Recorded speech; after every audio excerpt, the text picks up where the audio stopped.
Bonjour, moi c'est Denis Scorpio. J'aimerais vous entretenir quelques minutes pour la situation sérieuse.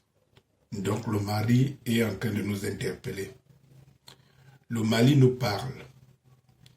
Le Mali ouvre la porte de cette décennie parce que, souvenez-vous, à la place de l'ONU, le discours historique de Muammar Kadhafi qui avait été éclipsé jusqu'aujourd'hui et que les Africains n'ont pas su relayer ou bien mettre dans la mémoire de cette génération. Le mal que souffre l'Afrique est en partie, nous sommes en partie, nous les Africains de cette génération responsables, parce que nous ne savons pas saisir les opportunités qui nous sont données.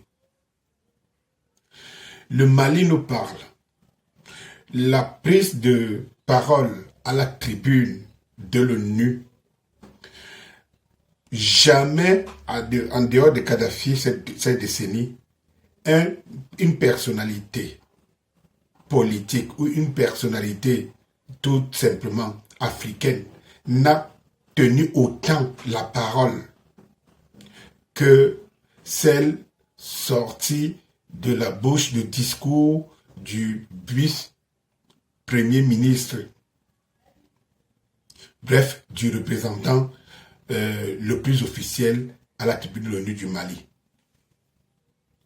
Pour cette raison, j'appelle tous les blogueurs, j'appelle tous les influenceurs, j'appelle tous les créateurs de contenu africains de se saisir de cette opportunité qu'ouvre le Mali et certains autres jeunes dirigeants aujourd'hui en Afrique pour pouvoir faire bloc et prendre en même temps, tirer les leçons de comment les Occidentaux traitent la Russie ou se sont mis tous derrière l'Ukraine. Alors que vous savez que l'Ukraine n'est pas dans l'Union européenne. L'Ukraine n'est pas dans l'OTAN. Mais lorsque vous suivez des médias occidentaux et des occidentaux, ils vous disent que l'Ukraine fait partie d'eux et que l'Ukraine lutte en leur nom et que l'Ukraine représente l'Occident tout entier. Vous avez bien vu qu'ils ont fait de Zelensky le président, le guide suprême de l'Occident. Aujourd'hui, tout ce que Zelensky dit est parole divine. Tout simplement à côté de ce qu'ils appellent la propagande russe, tout ce que Zelensky dit et fait est parole divine. Ils acceptent cette position pourvu qu'ils gagnent toujours et que l'Occident soit au-dessus de tout. Et ils préfèrent faire d'une marionnette de Zelensky le président qui donne les cours à tous les Occidentaux. Eh bien, les Africains que nous sommes, cette génération que nous sommes, donnons un exemple à tous ceux qui viendront, à tous nos petits frères, la génération future. Disons-leur que nous sommes pour l'Afrique parce que si nous nous mettons derrière le Mali et des pays qui émergent dans ce sens, nous savons que nous allons sauver l'Afrique. Cette occasion ne doit pas être manquée. Cette occasion aussi, il faut le rappeler ici, le discours de Thomas Sankara à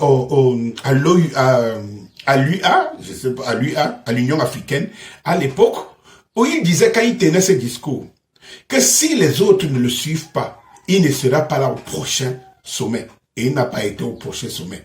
Aux Africains que nous sommes aujourd'hui, de montrer que nous sommes vraiment aussi intelligents et aussi compétents que nous le démontrons dans les réseaux sociaux quand il faut parler, quand il faut démontrer qu'on maîtrise.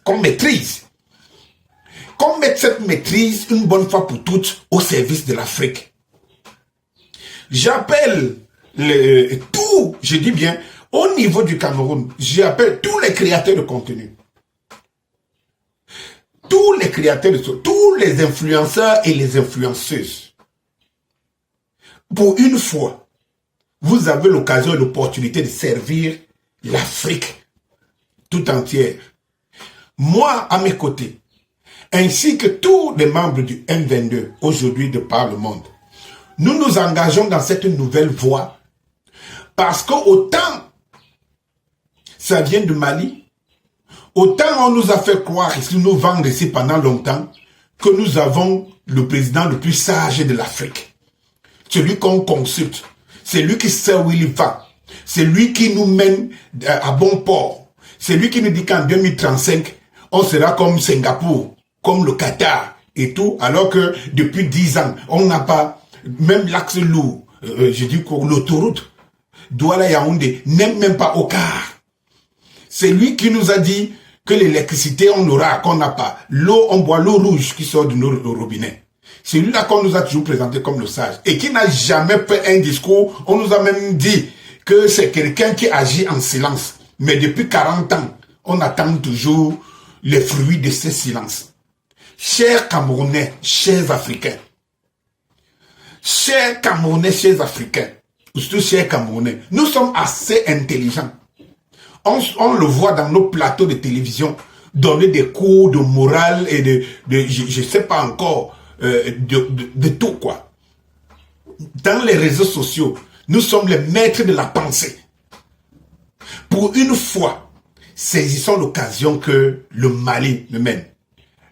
Gaumont, c'est que nous n'avons pas pu faire pour sauver Thomas Sankara, quand il nous appelait au secours pour cette lutte.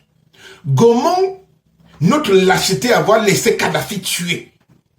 Et disons une chose, chaque créateur de contenu, chaque influenceur, j'appelle ici au niveau du Cameroun, que je connais des Camerounais, j'appelle le général Valsero, j'appelle les Aïcha Camoise, j'appelle les Steve Fa, j'appelle tous les créateurs de contenu du 237, de une seule fois d'ouvrir leur page, au-delà de la monétisation et de penser argent, d'ouvrir leur page pour que au moins, chacun, et je vous appelle à créer un élément, un contenu qui permette en sorte que nous le partageons tous, au bon moment, au bon endroit, à des heures précises, pour montrer que l'Afrique, quelque chose est en train de se réveiller en Afrique, et que nous ne nous tairons plus jamais. Nous allons mettre en valeur ce discours tenu par le Mali à l'Assemblée générale de l'ONU. Une bonne fois pour toutes, je vous appelle à joindre notre voix avec celle de Kenny Seba, celle de Nathalie Yamb et tout ce que vous connaissez des influenceurs africains. Dieu m'est témoin que depuis 2 jours, je lis et je relis le discours prononcé par le Mali à l'Assemblée générale de l'ONU. Un discours franc, un discours comme la jeunesse peut l'entendre, un discours dénué de politique, un discours réel, où chaque mot est dans le sens que tu connais le mot dans le dictionnaire. Chaque phrase donne une réflexion, un raisonnement et une compréhension aussi simple.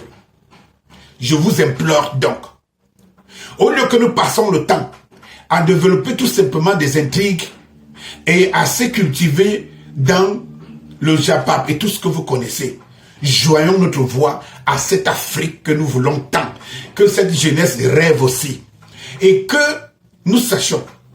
Regardez ce qui se passe en France aujourd'hui. La France est en train de descendre, vivre une récession. Je parle pour le cas de notre impérialiste, colonialiste, prédateur qu'est la France. Regardez la panique qu'est la France. Et vous pensez qu'elle tient encore le bout où? C'est pour ça qu'on envoie par exemple au Cameroun un général français. Nous tous qui êtes en France, vous savez que la France est de plus en plus, la place est de plus en plus réservée aux petits bandits des grands chemins. Vous n'êtes plus en sécurité. La France devient une poubelle de l'Europe. Il faut le dire ainsi, une poubelle de l'Europe qui ne vit que dans la propagande, faire croire au monde que tout va bien. Même dans les classements des pays, des villes dans l'insécurité totale, la France vient à des dizaines et des dizaines, et une ville comme Paris vient à des centaines en position. Donnons-nous l'occasion, vous les Africains et de France, qui voulez vivre une vie, qui êtes là-bas parce que vous avez fui des situations difficiles dans le pays, je vous interpelle maintenant et plus que jamais. Travaillons, mettons la main dans la pâte pour qu'on vous réserve un bon retour en Afrique.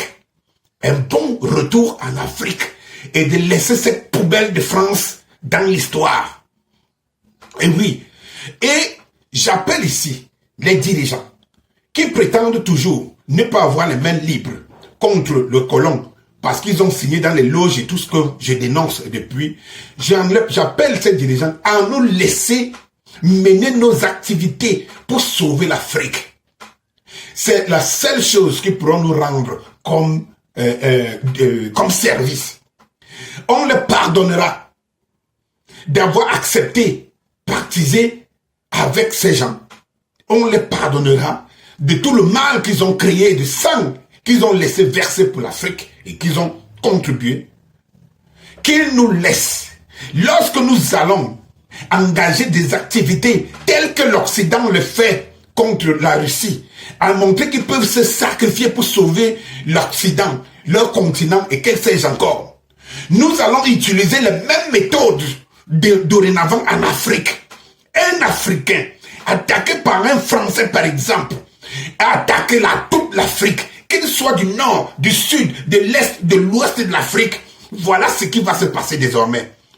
Bonjour, j'espère que mon interpellation, mon appel a été entendu et n'est pas entré dans les oreilles des sourds.